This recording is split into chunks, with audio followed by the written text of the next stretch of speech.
Diana Yurika, rekrutmen spesialis sekaligus host di sini yang bakal menemani kalian untuk first time dari live Instagram Graha Karya Informasi. Kalian jangan lupa untuk follow Instagramnya Graha Karya Informasi di @grahakaryainformasi dan juga di subscribe, dipencet nih tombol loncengnya di YouTube-nya kita di Graha Karya Informasi. Jangan lupa ya teman-teman ya, ditunggu sekarang, yuk. Oke, kita tunggu ya, di follow dan subscribe-nya kalian semua. Lanjut, topik yang kita akan angkat hari ini yaitu adalah job interview hack. Apa sih itu? Terima kasih teman-teman yang sangat amat aktif di sini. Oke, job interview hack itu apa sih? Sebenarnya katanya sudah familiar ya. Mungkin dari teman-teman di rumah yang udah tahu, udah pernah baca-baca atau bahkan sudah pernah ikut seminar-seminar di luar, boleh ditulis di komentarnya. Oke teman-teman, tapi di sini saya nggak sendiri karena kita bakal kedatangan narasumber yang lebih kompeten akan membicarakan tentang materi yang akan kita angkat hari ini. Oke, saya perkenalkan dulu, ini adalah Mbak Fitria Ratnasari sebagai... Terima kasih. Oke, Mbak Fitria Ratnasari ini sebagai HR GL Manager dari Graha Karya Informasi. Halo, selamat pagi Mbak Fitri. Pagi. Di sini kan kita akan ngebahas tentang job interview hack ya Mbak Fitri ya. Mbak Fit, job interview hack itu kan tadi udah dijawabnya sama teman-teman kalau tips and trick dari interview. Kira-kira dari Mbak Fit sendiri yang sudah berpengalaman gitu ya, apa sih job interview hack itu Mbak Fit? Oke, jadi job interview hack itu tips and trick gimana caranya kita itu melewati proses interview itu dengan baik. Atau bahasa lainnya menyederhanakan proses interview supaya lebih mudah. Jadi teman-teman ini semacam belajar, semacam cari tahu gimana sih tips and triknya interview supaya bisa melewati dengan smooth gitu, dengan baik. Kayak gitu sih. Jadi bukan hanya maksimal di akhirnya aja ya, tapi juga lebih mempersingkat atau menyederhanakan ya. Jawaban dari yang sulit ya, jawaban-jawaban yang sulit dari seorang interviewernya kayak gitu. Nanti kita akan bahas lebih jauh. Baik kalau gitu. Jadi udah dapat disimpulkan ya, ini bukan hanya untuk memaksimalkan tips and triksnya, bukan hanya untuk memaksimalkan di hasil aja, tapi ngebantu kalian untuk menyederhanakan juga dalam prosesnya. Oke, Mbak Fit, untuk menyederhanakan dan memaksimalkan interview tersebut, pasti kan ada persiapan-persiapan ya, yang mungkin kita nih, aku sendiri sebagai job seeker, belum tahu apa sih harus dipersiapkan dan hal penting apa aja yang harus kita bawa gitu. Mungkin Mbak Fit bisa kasih tips nggak sih ke kita semua? Oke, jadi memang banyak pertanyaan ya kayak, kenapa sih kok interview aja kok kita harus persiapkan dulu dengan matang gitu kan, kenapa interview tuh ya interview aja gitu, jadi diri sendiri gitu kan. Betul. Tapi sebetulnya nggak seperti itu. Gitu. Ada banyak manfaat di mana kita itu sebelum mempersiapkan interview, apalagi untuk para fresh grad ya, gitu. Banyak banget manfaat yang memang bisa untuk kalian tuh berhasil atau hasil lebih maksimal, gitu. Kurang lebih ada 3 benefit yang saya simpulkan ya. Gitu. Yang pertama, ketika kalian memang prepare well semuanya sebelum memang mulai interview, itu yang pertama kalian bisa lebih confidence, gitu, lebih percaya diri gitu, karena memang kalian sudah prepare well semuanya, gitu. Yang kedua itu bisa mereduce stress. Tahu reduce Mbak? Saya taunya reduce, reuse, recycle yang di tong sampah, benar nggak sih? Mengurangi gitu, mengurangi kadar stres gitu. Jadi karena sudah mempersiapkan diri dengan baik, jadi kalian bisa stresnya itu lebih berkurang gitu loh. Nah, yang ketiga itu adalah untuk first impression yang lebih baik kayak gitu. First impression itu penting banget. Nah, itu benefitnya 3 ya. 3 benefitnya itu benar. Jadi kalian yang malas untuk mulai interview itu sebaiknya jangan, karena memang ini penting nih, apalagi untuk yang pertama kali ngelakuin interview itu penting banget. Itu manfaatnya luar biasa sih. Luar biasa ya. Interview di awal. Baik, itu sudah diinfokan nih untuk 3 benefit apa aja kalau kita melaksanakan persiapan di awal. Nah, untuk dapat 3 ini persiapan apa sih Mbak yang harus dipersiapkan gitu? Kita masuk ke materi tentang persiapan ya. Gitu. Ini baru persiapan nih, gitu. Sebelum kalian benar-benar di interview nih sama sama interviewernya kayak gitu, sama ARD atau user ya. Yang pertama itu poin penting adalah kalian harus riset tentang perusahaan. Itu penting. Company research ya. Itu company research. Jadi kalian harus riset tentang perusahaan ini bergerak di bidang apa, visi misinya apa, gitu, lokasinya di mana, dan budayanya gimana, gitu. Kenapa budaya itu penting? Karena biar ini nyambung ke outfit sebenarnya, pakaian. saat kalian datang di interview. Kan ada memang perusahaan itu perusahaan startup. Betul. Ada juga perusahaan yang masih formal gitu, yang pakai kemeja dan lain-lain gitu lah. Itu penting. Jadi kalian nggak salah kostum nih, nggak saltum ya. Jadi memang kalian harus riset tentang perusahaan karena itu akan relate juga dengan pertanyaan-pertanyaan dari interviewer itu. Betul. Gitu. Jadi jangan sampai nggak riset, dan lokasi pun itu penting ya. Betul. Lokasinya juga kalian kan bisa, kalau nggak ada kendaraan, kalian bisa naik umum. Nah itu research dulu tuh. Apa aja ini harus. Terutama tentang bergerak di bidang apanya sih, dan budayanya itu yang paling penting sih. Betul teman-teman. Karena kan tadi ya dibilang ya, kalau perusahaan startup ini lebih ke penampilan itu lebih ke casual, lebih yang penting lo asik kayak gitu kan. Nah, karena kan banyaknya anak millennials nih. Tapi kalau untuk yang seperti BUMN, BUMD atau yang memang perusahaan-perusahaan yang sudah lama, sudah besar gitu ya, biasanya lebih ke formal sampai semi formal ya, semi formal ke formal. Jadi jangan sampai kalian salah kostum, apalagi salah dalam timing manajemen kalian. Apabila kalian nggak riset nih kantornya di mana, takutnya kan kalian bisa telat tuh. Kayak gitu. Mungkin itu ya Mbak ya, dari persiapan benar ya. Itu penting. Itu poin penting gitu. Okay. Nah, selanjutnya yang kedua itu nyambung tentang pakaian. Oke. Kayak gitu. Nah, pakaian ini tadi udah dibahas ya. Jadi biar kalian nggak salah kostum juga. Nah, jadi ada kan beberapa yang pakaiannya udah formal nih, gitu, udah pakai kemeja, udah pakai celana bahan gitu, tapi bajunya dikeluarin. Nah, itu berpengaruh ya Bu? Itu berpengaruh gitu. Jadi maksudnya gini, kalau mau formal sekalian, jangan setengah-setengah gitu. Kalau mau casual sekalian gitu, jangan setengah-setengah. Jadi maksudnya better itu memang kalau memang kalian mau formal, ya kalau misalkan pakai jaket ketika memang dikeluarin, ketika memang sudah masuk dibuka gitu jaketnya.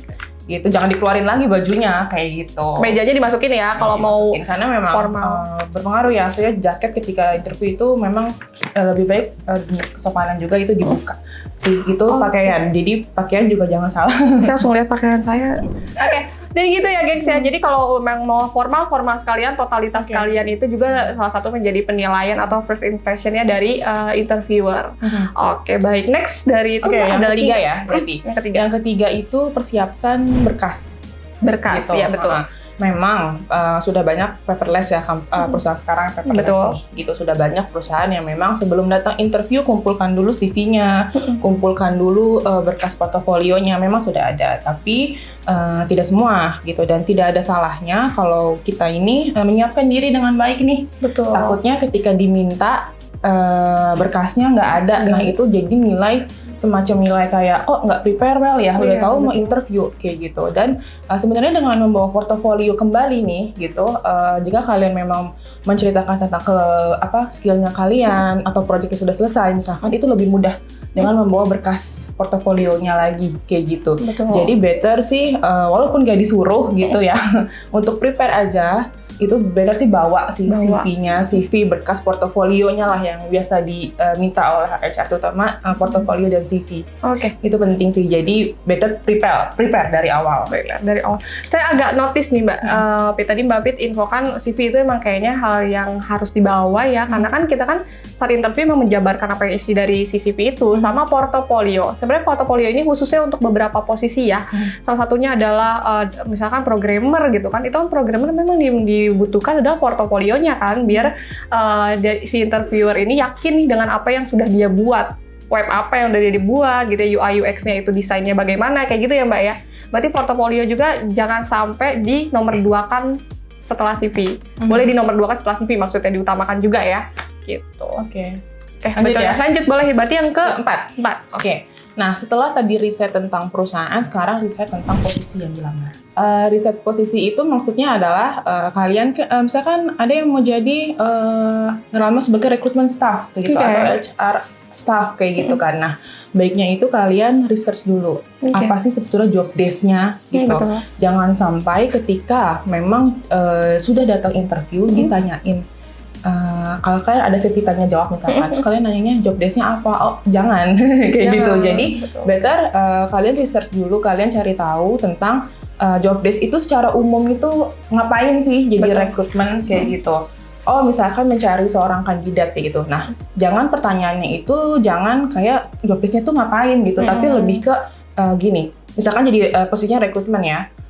Mbak ini kan posisinya kan sebagai rekrutmen nih, kayak gitu, dan job desk-nya itu kan pasti kan pencarian kandidat, pencarian orang gitu. Nah kalian boleh tanya hal lebih spesifik, kayak kalau di sini satu orang itu megang berapa project ya? Atau untuk pemenuhan kandidatnya itu berapa lama ya? Nah itu sebetulnya pertanyaan-pertanyaan yang lebih viewernya itu merasa oh ini anak sudah tahu sebenarnya secara umum kerjaannya. Jadi bukan yang tiba-tiba datang ngelamar aja apa aja lah begitu, nggak kayak gitu. Nah sama ini relate sama gaji sebetulnya. Gaji ya, ini nanti aja nggak sih ada pembahasan gaji nggak sih? Jadi ya nanti ada pembahasan tentang gaji. Karena gaji juga banyak banget nih pertanyaan dari teman-teman semua ya, mau yang di studio ataupun yang kemarin aku sempat diskusi singkat di Instagram aku, followers aku juga banyak tanya tentang gaji juga. Oke Mbak, tadi kan udah yang keempat, ada lagi nggak sih yang kelimanya? Ini cukup banyak ya sebenarnya. Banyak ya, tapi bermanfaat loh. Stay tune ya. Nah yang kelima itu aku bahasain ini namanya kenali diri ya. Aku membahasakan ini kenali diri gitu. Kenapa? Karena ini tuh penting saat sesi pertanyaan nanti dengan interviewernya gitu. Ada beberapa sesi pertanyaan seperti yang kayak kamu kelebihan kekurangannya apa, kelebihannya apa, kelemahannya apa gitu.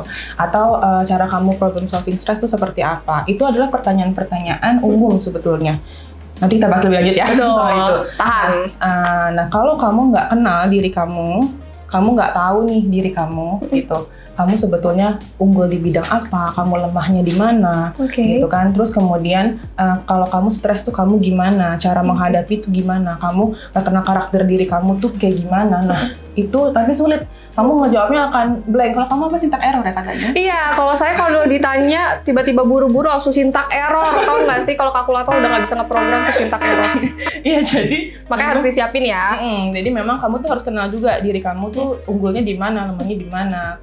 Nah itu untuk menjawab itu jawaban dari interviewernya itu sendiri. Aku sih bahasanya kenali diri ya. Kenali diri sih. Mungkin ini juga bermanfaat ya buat teman-teman semua. Kenapa harus mengenali diri? Karena di situ nanti bakal ada pertanyaan tentang diri kalian yang kalian tuh justru bisa nge-branding, self branding lah ya. Self branding biar interviewer ini yakin untuk terima kalian. Kalian harus menuangkan apa aja sih kelebihannya kalian, apa sih yang bisa interviewer ini. Saya punya goals ini loh yang bisa ngebantu interviewer dalam pekerjaan yang sedang kami lamar, yang sedang dilamar kayak gitu. Jadi penting ya gengs, kenali diri kalian untuk self branding juga untuk kalian. Next ada lagi? Nah next ini juga nggak kalah penting. Pelajari, searching banyak ya juga tentang pertanyaan umum. Baik. Itu pertanyaan umum, seputar pertanyaan umum apa yang biasa ditanyain sama interviewers. Kayak gitu. Nah untuk apa aja pertanyaan umumnya ini nextnya ya kita akan bahas. Saya udah rangkum beberapa poin lah yang sering ditanyain, tapi sekalian juga harus searching nih sebelum mulai interview. Nah, lanjut ke latihan. Setelah kalian tahu tentang apa nih pertanyaannya gitu kan. Nah, itu kalian latihan di depan cermin. Gitu, atau latihan sama teman gitu kan. Minta feedbacknya sama teman, ini gimana nih? Gue udah oke belum? Secara keseluruhan ya. Kayak gitu. Bener. Latihan penting sih Mbak, aku juga notice. Kenapa? Karena saat kita latihan, kita tahu nih saat interviewer nanya, kan kita kan bisa ngatur ya tempo bicara kita, flow-nya kita ngejawab pertanyaan interviewer, itu kita bisa kira-kira nih kayak gitu. Jadi itu supaya nggak gagap dan gugup ya. Betul. Atau bahkan kecepatan. Aku pernah tuh ngadepin kandidat atau job seeker, interviewnya itu mungkin gugup ya. Jadi cepet banget ngomong sampai aku tuh bingung gitu. Si interviewer bingung nangkepnya ini apa sih poinnya kayak gitu ya teman-teman. Next. Nah tadi kan kita ngomongin semua prepare sebelum interview ya. Betul. Nah ini masuk ke sudah mau di interview nih. Baik. Gitu. Berarti udah masuk ke ruang interview nih, gengs? Sebelum ya berarti? Sebelum dulu. Saya orangnya nggak sabaran. Lanjut, Mbak. Yang selanjutnya adalah datang tepat waktu. Betul. Nah, yang dimaksud tepat waktu ini tujuannya apa gitu kan? Ya ibaratnya kalian kalau di jam 9 interviewnya datanglah sekitar 15 menit lah minimal sebelum interview itu dimulai. Itu mengurangi kalian supaya nggak stres, kalian tahu tanda kutip ya, tahu medan perang nih, begini keadaannya, dan kalian bisa lebih cooling down kayak gitu. Jadi tarik napas dulu, tenangin diri dulu kayak gitu kan. Jadi nggak yang tiba-tiba udah jam 9 kurang 1 menit datang tiba-tiba Diana Yurika datang. Aduh, itu makanya itu jadi ngos-ngosan. Saya duduk langsung, maaf Pak, saya aja lupa nama saya siapa, Sintak Era. Nggak ada, itu doang kayak gitu. Oh gitu ya. Karena saking ininya gengs, gugupnya. Biasanya kan ada orang yang karena gugup ngos-ngosan, apalagi yang ngejar-ngejar busway gitu kan. Tiba-tiba dipanggil dalam keadaan gerak, ngap gitu ya. Ya udah blank gitu. Jadi itu juga mempengaruhi dari nanti jawaban kalian ke interviewer. Jadi jangan sampai telat sebisa mungkin. Oke. Lanjut ya. Oke. Lanjut, udah sampai ke datang tepat waktu. Nah, ini masuk nih ke ruangan interviewernya kan. Ini ruangan interview lah. Ini menarik gengs. Pokoknya besarkan volume kalian. Oke Mbak. Nah, ini adalah first impression nih. Ini bener-bener first impression ketemu sama si HRD atau usernya gitu. Nah, sebisa mungkin bersikaplah ramah. Oke. Ramah, murah senyum, gitu. Dijaga body language-nya, intonasi suaranya, gitu. Intonasinya, body language-nya itu dijaga banget gitu. Dan kalau bisa build rapport gitu with small talk. Jadi benar-benar kayak halo Pak, apa kabar kayak gitu dan lain-lain. Jadi mencairkan suasana dulu di awal gitu. Karena memang banyak interviewee yang kalau datang kayak terlihat seperti nggak murah senyum atau sombong kayak gitu, kaku. Nah itu sebenarnya mengurangi nilai sih. Betul. Mengurangi nilai banget. Kayak gitu sih. Oke, baik kalau gitu. Tadi udah first impression ya Mbak ya. Saat masuk itu paling penting tuh. Betul. Jadi cara kalian ngomong, body language. Oh ya, itu lagi ketinggalan. Jadi ramahnya itu jangan cuma ketika pas sama interviewernya nih, mentang-mentang kita mau ketemu gitu, ramah sama dia doang gitu. Tapi berusahalah ramah dari kalian memasuki memang kantor itu, begitu sama resepsionisnya, atau mungkin ada OB yang ngasih minuman dan lain-lain kayak gitu. Nah itu soalnya juga bisa jadi penilaian juga tuh ke semuanya kayak gitu. Apalagi kalau memang resepsionisnya gitu kan memang kenal dengan usernya dan disampaikan, nah itu juga nilai minus sih gitu. Kalau jadi ya sebisa mungkin attitude-nya juga dijaga dari awal gitu. Bener sih, friendly itu penting gengs, tapi jangan too much ya, nanti ya orang lebay banget gitu ya, karena terlalu too much gitu. Oke, baik itu untuk ramah itu menurut aku memang poin sangat penting gitu, karena apabila memang dari si job seeker aja udah jutek karena ada masalah di luar dibawa-bawa, interviewernya juga jadi males gitu kan. Kenapa sih kayak gitu, ada masalah hidup apa kayak gitu. Jadi oke gengs, itu poin pertama saat kalian memasuki dari ruang interviewer adalah ramah. And next? Oke, nah ini udah di interview dan ini sebenarnya last ya. Karena terakhir ketika sudah interview banyak panjang lebar, pasti di end of interview itu recruiter atau interviewer itu pasti akan nanya, kamu ada pertanyaan gitu kan ya, sering kamu ada yang mau ditanyakan gitu. Nah itu jangan langsung bilang enggak. Itu kenapa? Karena itu seperti mengurangi seperti terlihat seperti kamu tuh kurang antusias dalam sesi interview itu kayak gitu, kayak kurang nggak terlalu antusias lah ya bahasanya kayak gitu. Nah bisa kamu tanyakan dengan pertanyaan seperti nanti saya bekerja dengan siapa ya, bekerja sama dengan siapa ya, kayak tim saya berapa ya gitu ya, tim saya berapa, terus peraturan perusahaan ini, budaya perusahaan ini seperti apa kayak gitu. Jadi memang jangan langsung bilang enggak, pertanyakan apa yang kamu butuhkan untuk ditanya gitu. Dan itu pasti jadi gini lah, itu sama aja menciptakan komunikasi dua arah ya. Betul. Jadi nggak hanya kamu tuh hanya menjawab pertanyaan aja. Kayak gitu, tapi kamu juga boleh bertanya. Jadi kamu menciptakan komunikasi dua arah sih, kayak gitu. Itu penilaian untuk komunikatif juga sih, karena kan soft skill kadang dibutuhkan itu komunikasi ya gengs ya. Oke, next ada lagi? Itu udah sih Mbak Diana, 10 poin ya. Udah 10 poin itu baru persiapan gengs, tapi itu benar-benar bermanfaat banget dan itu relate banget ya sama kita nih sebagai recruiter di sini, tahu ya kalau itu memang menjadi salah satu poin-poin penilaian kita kayak gitu. Berarti untuk persiapan cukup ya Mbak Fiti ya? Ya. Next kita mau ngebahas tentang, bener nggak sih Mbak, interviewer itu suka tanya pertanyaan-pertanyaan apa saja suka ditanya interviewer, dan pertanyaan itu ada yang menjebak atau tidak kayak gitu ya Mbak. Mungkin aku mau tahu itu boleh ya diinfoin ya Mbak ya? Boleh. Oke, silakan. Oke, jadi memang kita juga sempat research ya. Ada beberapa pertanyaan yang si interviewnya ini kayak takut jawabnya itu sebenarnya kayak gimana Iya gitu sih, kan. ya, betul-betul. Takut kayak gimana sih ngejawabnya itu sudah kita rangkum juga. Jadi yang paling banyak ditanya oleh seorang interviewer HRD Betul. atau user itu ada beberapa poin, kurang lebih ada sekitar 8 poin yang saya rangkum. Oke. Ya, gitu. Yang pertama itu adalah pasti ini di awal interviewnya. Ceritakan tentang dirimu. Betul ya? Betul. Perkenalkan tentang dirimu gitu kan. Ceritakan Betul. tentang dirimu. Nah, gimana nih biasanya cara ngejawabnya? Misalnya kamu gimana kalau ceritakan? Kalau aku sih pasti sebutin nama dulu ya kan, pendidikan, education background lah ya. Terus skill apa aja yang aku punya, terutama kalau aku udah berpengalaman diinfokan ya pengalamannya apa. Terus kalau memang belum ada pengalaman atau fresh grad itu diinfokan untuk aku aktif apa nih, organisasi apa, atau prestasi apa nih yang pernah aku capai. Begitu juga sama yang pengalaman sih, biasanya diinfokan prestasi apa selama di kantor sebelumnya yang pernah dicapai teman-teman kayak gitu. Kalau aku sih gitu Mbak. Mungkin ada yang kurang kali ya Mbak ya. Sebetulnya ini adalah pertanyaan terbuka. Oke. Ya, pertanyaan terbuka bukan pertanyaan tertutup nih. Pertanyaan terbuka yang sebetulnya kamu sebagai seorang interviewee ini, kandidat ini, kamu itu memiliki kesempatan untuk mengarahkan, mengarahkan ini mau kemana nih arah interviewnya di awal kayak gitu. Nah, coba ceritakan tentang dirimu. Tapi ini, sorry, jangan sampai lupa diri ya, 5 menit gitu, itu kelamaan gitu. Jadi dipersingkat 1-2 menit itu cukup. Gitu. Lalu apa aja yang baiknya diceritakan? Oke, baiknya diceritakan itu sebetulnya di CV pun kalian bisa langsung baca ya gitu.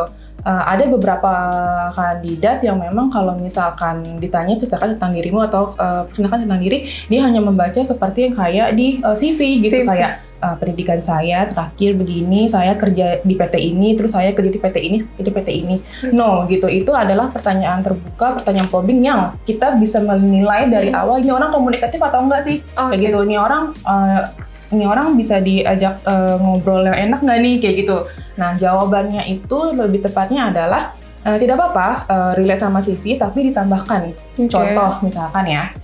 Iya, pendidikan saya terakhir adalah di S1 di sini, kayak gitu. Kemudian saya langsung bekerja di PTA sebagai seorang misalkan rekrutmen. Nah, di rekrutmen ini sebetulnya job desk-nya pada umumnya ya Mbak ya, Bu, ya memang kita mencari orang, tapi tantangannya di sini adalah begini gitu. Nah, kemudian saya dan tim itu memang bekerja sama gimana nih cara kita mendapatkan fulfillment secepat mungkin, kayak gitu. Nah, terus next-nya misalkan kemudian saya pindah ke PT ini. Nah, di sini tantangannya lebih nih karena karena memang project lagi besar banget gitu, dan saya jadi tim leadernya nih di sini. Nah, sedangkan tim saya ini ada kesulitan nih, misalkan tim saya cuma 2 orang, 3 orang. Nah, di sini itu saya brainstorming dengan tim saya dan gini hingga akhirnya seperti ini, kayak gitu. Nah, jadi ceritakan tentang dirimu ini adalah kamu itu bisa menunjukkan keunggulan kamu. Secara tidak langsung, gitu. Jadi bukan hanya tentang CV-nya aja kerja di sini, tapi juga bisa menunjukkan keunggulan kamu secara tidak langsung. Makanya aku bilang tadi dari awal, ini bisa mengarahkan mau kemana nih arah interviewnya, kayak gitu. Kalau kamunya dari awal itu pertanyaan terbuka, tapi kamunya jawabnya flat, login 1-3 atau flat, ya itu sulit tuh, kayak gitu dari awal. Nah, makanya cerita tentang dirimu, ya. Ceritakan tentang dirimu sekaligus secara tidak langsung keunggulan kamu tuh seperti apa. Betul. Gitu. Ini penting sih di poin tadi latihan ya di rumah ya, di poin persiapan gitu. Karena jadi kalian bisa tahu kenali diri itu salah satunya ini. Benar, kenali diri. Jadi kalian bisa tahu poin-poin apa yang akan disampaikan di awal gitu. Oke, next ada lagi Mbak. Kenalkan dirimu. Itu tadi terkait dengan apa yang kamu ketahui tentang perusahaan ini. Nah, makanya tadi poin pertama itu ada research tentang company research. Jadi mengetahui tentang perusahaan, apa yang kamu tahu tentang perusahaan. Kalau sampai kamu bilang kurang tahu Bu, maaf saya nggak tahu. Nah, itu salah banget ya gitu. Kayak seolah-olah memang kamu kurang antusiasme sih gitu, kayak yang penting gue dipanggil aja deh gitu. No, harapannya adalah ketika kamu datang sebagai seorang interviewee itu, si interviewernya itu ini adalah kandidat yang memang sungguh-sungguh gitu untuk bekerja sama, sungguh-sungguh untuk berada di perusahaan ini. Tapi kalau misalkan kamu aja nggak tahu ini perusahaan apa, ya itu jadinya agak nilai minus ya gitu. Jadi makanya company research itu penting dari awal. Oke, karena saat interview itu bukan cuman kalian dapat job DC aja, tapi saat kalian diterima kan interview juga pasti mau ambil atau meloloskan orang yang sudah tahu company-nya, gimana dia bisa cinta sama company-nya. Kan dari awalnya adalah kenal dulu nih dari company-nya gitu. Jadi kalian bisa cinta sama company-nya, jadi bisa diajak kerja sama gitu ya Mbak Fit ya. Oke, itu untuk poin kedua. Yang ketiganya Mbak Fit? Yang ketiga kan seringnya nih, apakah kamu sedang diproses di perusahaan lain? Kayak gitu, sering ya, kayak gitu ya. Sedang diproses atau sedang melamar di perusahaan lain. Gitu. Kalau saran dari saya, jawablah yang jujur, kayak gitu. Jawab aja yang jujur gitu. Kalau iya Pak Bu, sekarang saya memang sedang diproses di perusahaan A, perusahaan B, perusahaan C, misalkan begitu. Sampai mana tahapnya? Sudah sampai tahap user kayak gitu. Nah, kenapa kok jujur gitu? Nggak apa-apa. Jadi kalau kamu itu bagus dan kamu memang cocok di perusahaan itu, justru si HRD-nya itu yang akan cepet-cepetan nih untuk nge-hire kamu. Betul. Apalagi kayak sama nominal juga ya kadang. Nah itu memang nggak apa-apa. Ceritakan aja sebenarnya kalau kamu sedang diproses di perusahaan A, perusahaan B, nggak apa-apa. Itu daripada kamu bohong, tiba-tiba di hire nggak taunya kamu bilang saya sudah keterima, nah itu lebih nilai minus lagi ya. Makanya nggak apa-apa, jujur aja kalau memang lagi di proses di perusahaan itu. Tidak semata-mata sebagai seorang HRD itu langsung berpikir kayak nggak niat nih gitu. Kok nggak ke kita aja ya? Kok kita diduakan ya, ditigakan ya, kayak gitu. Itu nggak ya? Nggak, itu memang itu masih menjadi hak kamu untuk mencari yang terbaik dari yang terbaik. Jadi nggak masalah. Kamu masih oke. Oke, yang penting seberapa kompeten kamu itu akan dipercepat untuk prosesnya. Itu untuk poin ketiga. Poin keempatnya apa Mbak Fitri? Oke, lanjut. Kayak misalkan seorang fresh grad atau memang yang pengalaman itu dia ada jedanya nih, kayak fresh grad nih udah lulus dari tahun misalkan 2015, tapi ternyata dia nggak kerja nih sampai 2016. Jangan ngomongin saya dong. Kamu sampai depresi katanya ya? Iya, sampai bingung mau ngapain. Jadi memang kenapa nih ada jeda gitu. Nah, pasti akan ada poin untuk menanyakan itu. Sebenarnya itu kepo atau gimana gitu kan? Ya. Sebenarnya tujuannya adalah mau mencari tahu kamu tuh sebenarnya produktif atau enggak nih selama kamu tidak bekerja. Kayak gitu. Nah, jawaban kamu ya, kamu bisa bilang, oh selama saya memang saya sudah melamar pekerjaan, tapi memang belum rezekinya, misalkan gitu. Tapi saya tetap mengikuti webinar, gitu. Saya tetap mengikuti sertifikat yang secara online, kayak gitu. Terus saya juga, misalkan seorang marketing gitu kan, posisinya saya juga membantu orang tua saya untuk jualan online, kayak gitu. Jadi tetap produktif lah ya. Dan kalau misalkan kamu punya masalah pribadi, masalah pribadi nih kayak memang kamu merawat orang tua kamu yang sakit kayak gitu, atau memang kamu harus keluar kota dulu untuk mengerjakan suatu ya hubungan keluarga dan lain-lain, itu pun jawab aja dengan jujur kayak gitu. Itu nggak masalah kok, karena memang kita hanya ingin melihat kenapa kamu kok tidak bekerja setelah lulus, atau kenapa kok sudah pengalaman berapa lama kok ada jeda nih gitu, kenapa dan sekarang kenapa. Nah itu nggak masalah, jawab aja dengan jujur sih. Oke, baik kalau gitu. Untuk poin itu mungkin udah cukup jelas ya teman-teman ya. Oke, next. Untuk yang kelima berarti ya. Keberapa tadi ya? 5 sekarang. 5 ya? Oke. Saking banyaknya teman-teman. Oke. Nah, selanjutnya itu adalah biasanya nih pertanyaan tentang terus gimana sih cara kamu menghadapi situasi yang sulit gitu, atau tekanan kayak gitu ya. Sering kan kayak gitu. Nah, ini tuh pertanyaan nggak cuma tentang yang sudah pengalaman kerja ya. Tapi ini juga bisa untuk yang fresh graduate. Karena kalau tekanan atau menghadapi situasi sulit itu bukannya tentang di pekerjaan kayak gitu. Kalau yang pengalaman pasti tentang pekerjaan. Tapi kalau untuk fresh graduate itu bisa tentang kuliahnya ya. Kuliahnya betul. Jadi organisasinya gitu. Kamu ada konfliknya saat kamu berorganisasi atau skripsi. Sudah pasti ya ada. Nah, jadi gimana cara kamu itu menghadapi situasi sulit ini tuh ingin tahu sebenarnya kamu tuh karakternya gimana dan juga problem solving kamu tuh seperti apa dalam menghadapi konflik. Ini juga pertanyaan terbuka gitu sebetulnya. Nah, saran aku ada metode namanya metode STAR. Kalau bintang Mbak. Ya, STAR. Oke, STAR bintang ya teman-teman. Oke. Apa tuh Mbak STAR? S itu situation, T itu task, A itu action, R itu result atau hasil. Jadi situasi, aku kasih contoh ya, misalkan gimana cara kamu menghadapi situasi sulit. Nah, kamu ceritakan dari S itu situasinya. Contoh, kamu seorang orang yang seorang rekruter kali ya, rekruter mulu ya, misalkan project koordinator lah ya, misalkan gitu, project yang harus koordinator ditempatkan di luar kota kayak gitu. Betul. Nah, kamu ceritakan. Jadi saya pernah mendapatkan project yang dimana situasinya itu saya ditempatkan di luar kota dan saya jauh nih dari keluarga, gitu, misalkan seperti itu. Nah, terus tasnya apa? Nah, tasnya di situ adalah saya harus mengerjakan project misalkan dalam implementasi, misalkan dalam jangka waktu sebulan misalkan atau 2 bulan di situ. Dan nah seperti itu ya tasnya. Nah terus actionnya gimana? Situasinya itu kamu ceritakan, actionnya itu adalah ya karena memang saya adalah orang baru di situ di daerah tersebut ya. Saya berarti menyelesaikannya dengan saya beradaptasi juga dengan yang lain. Harus saya pahami usernya maunya apa, bahasa seperti juga nggak apa. sih, Mbak? Betul, saya pahami bahasanya mereka seperti apa.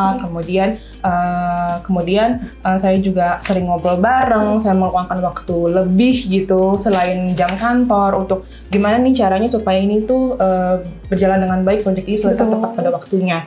Itu actionnya. Nah, resultnya nih, kalau kamu punya angka, sebutkan angkanya. Jadi misalkan, seminggu sebelum timeline ini selesai, kita sudah 95% berhasil gitu. Wow. Sampai akhirnya kami berhasil menyelesaikan proyek tersebut kayak gitu. Jadi lebih baik dirunut dari situasi sulitnya seperti apa, kemudian pekerjaan yang harus diselesaikan seperti apa, actionnya gimana, terus sama terakhir itu resultnya kayak gimana. Oke, berarti STAR itu bermanfaat ya, gengs ya. Jangan lupa diinfokan dulu situationnya seperti apa, tasnya seperti apa, actionnya kalian seperti apa di lapangan, sama resultnya kalian yang kalian hasilkan itu apa. Itu akan menjadi poin lebih penting. terarah gitu. Nah, terstruktur juga ya Mbak ya. Jadi interviewer bisa langsung nangkep nih poinnya gitu kan. Oh, problem solve-nya bagus bisa nih gitu. Oke. Menarik banget sih Mbak, karena aku juga jujur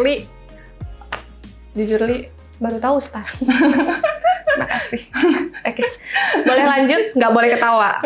Kita sama-sama sharing ya di sini ya teman-teman. Oke. Lanjut Mbak Pit, yang ke-6 apa nih Mbak? Alasan kamu resign itu apa? Itu paling sering tuh. Kemarin banyak tuh Mbak yang nanya ya. Aku kan buka discuss publik nih di Instagram aku, banyak banget yang nanya, alasan kamu resign apa? Takutnya jadi bumerang tau Mbak, katanya mereka ya. Kalau kalian mau jawab jujur takut jadi bumerang gitu. Itu enaknya gimana sih Mbak jawabnya? Oke, sebetulnya alasan kamu resign itu apa? Lebih tepatnya sih ya, hindarilah kata-kata yang menjelekkan perusahaan sebelumnya. Kayak gitu. Poin. Atau hindarilah alasan yang karena kamu itu berkonflik gitu dengan atasan atau baik itu rekan kerja. Ya, jadi hindarilah kata-kata yang seperti itu dan berfokuslah pada hal yang positif. Contoh kayak kalian melihat bahwa memang perusahaan ini adalah bisa memberikan saya ilmu yang lebih bermanfaat Pak, dampak lebih berkembang di perusahaan ini gitu. Karena yang perusahaan saya terdahulu, saya rasa saya sudah cukup nih gitu, dan saya mau cari challenge yang lebih nih Pak untuk berkembang kayak gitu. Jadi hindarilah kalimat-kalimat yang memang apalagi kayak soal gajinya kecil gitu. Iya, saya kurang Pak gajinya. Nggak apa-apa, itu sebenarnya ada orang memang seperti itu gitu, tapi kalau bisa sih jangan mengungkapkan itu secara terang-terangan gitu. Jadi lebih baik sih kalian fokuslah sama hal-hal yang positif. Nah, iya benar. Gitu, positif tentang perusahaan yang sedang kalian di proses kalian itu ya, kalian lamar kayak gitu. Terus berfokus juga pada diri kalian gitu, kebutuhan kalian. Jadi kayak mengembangkan diri. Terus ini perusahaannya sudah saya sudah 10 tahun misalkan di perusahaan ini Pak, jadi saya mau resign kayak gitu. Ya, jadi alasan-alasannya poin pentingnya sih itu ya, beda sih fokus ke hal yang positif. Dan jangan menjelekkan. Iya, betul. Karena hal yang negatif itu justru nanti malah menjadikan penilaian yang negatif juga sih. Ayo lanjut Mbak, pertanyaan ke-7. Oke. Apa biasanya? Gaji. Sensitif nih Mbak, aku jadi takut. Berapa gaji yang kamu harapkan gitu kan? Betul. Gitu. Nah, masalah gaji ini better itu, makanya tadi aku di awal aku bilang soal research tentang posisi yang kamu lamar. Kayak gitu. Karena setiap perusahaan dan posisi itu punya standarnya sendiri. Berapa pengalamannya sebenarnya, range gajinya berapa, ini gajinya berapa. Nah, saat ditanya soal gaji, baiknya kamu memang research dulu posisi kamu dengan pengalaman kamu yang misalkan masih fresh grade atau baru 6 bulan, setahun, 2 tahun atau sudah expert, itu di angka berapa. Kayak gitu. Dan bahasanya pun kamu ungkapkan, Dengan baik smooth Pak, ya? baik Pak, Bu, memang di posisi saya dengan pengalaman saya sudah 2-3 tahun seperti ini, memang standarnya adalah sekian ya Pak Bu ya. Saya rasa itu sudah cukup sih di angka segitu, kayak gitu. Jadi memang kamu berdasarkan, kamu research juga nih, gaji kamu tuh sebenarnya di posisi itu, Range-nya dengan berapa? pengalaman kamu tuh rata-rata tuh memang berapa, ambil rata-ratanya. Kayak gitu, dan itu nggak salah kalau misalkan memang kamu sudah riset, tapi makanya kan ada kadang ketinggian.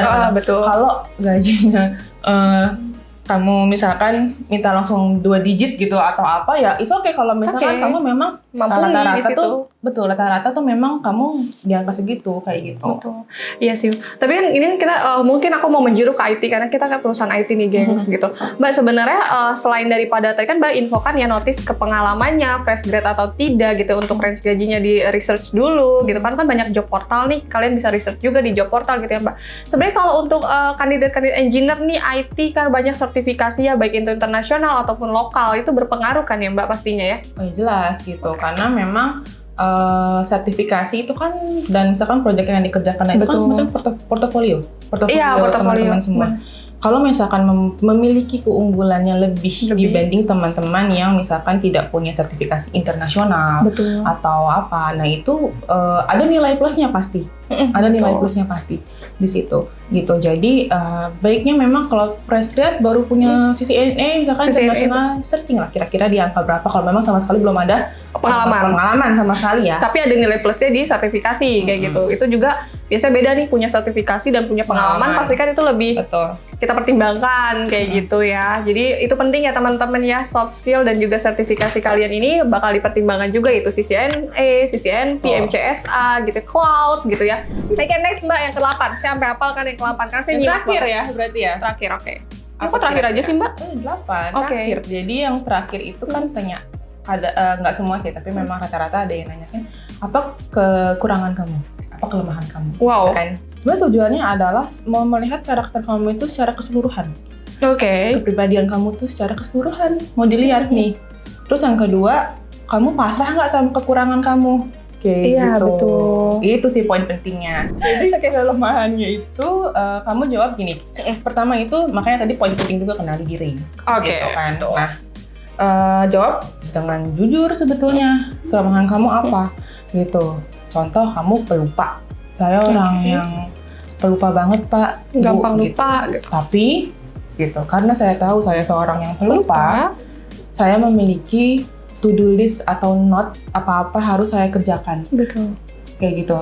Saya benar-benar, karena saya tahu saya itu kekurangan saya Pak, Benar. Bu, gitu. Makanya, terus misalkan selanjutnya kekurangan saya tuh saya kurang bahasa asing nih Pak, bahasa Inggris saya kurang. Nah, tapi memang selama ini saya coba-coba cari cara gimana sih di YouTube, misalkan di YouTube atau saya les kayak gitu kan, supaya mengimprove bahasa Inggris saya. Jadi, kalau kelebihan kita nggak usah bahas lah ya, kamu pasti tahu. Itu betul. Gampang lah nyari Betul. gitu kan. Tapi kalau untuk kelemahan, nah itulah apa kelemahan kamu, lalu jadikanlah itu sebagai solvingnya kamu. Jadi kamu nggak pasrah nih, gue orang yang pelupa, ya udah berarti kalau emang ada yang kelewat, nah nggak kayak gitu. Gitu. Jadi apa menjadi kekurangan kamu, gimana cara kamu solvingnya? Betul. Oke. Baik, berarti udah jelas ya. Yang diucapkan adalah kekurangan dari karakter kamu ya, seperti pelupa gitu, atau saya kurang struktural, kurang teliti, itulah yang akan jadi penilaian gitu. Oke, next udah ke-8 berarti udah selesai. Atau Selesai ada lagi? sih. Selesai. Udah ya? Saya butuh bantuan.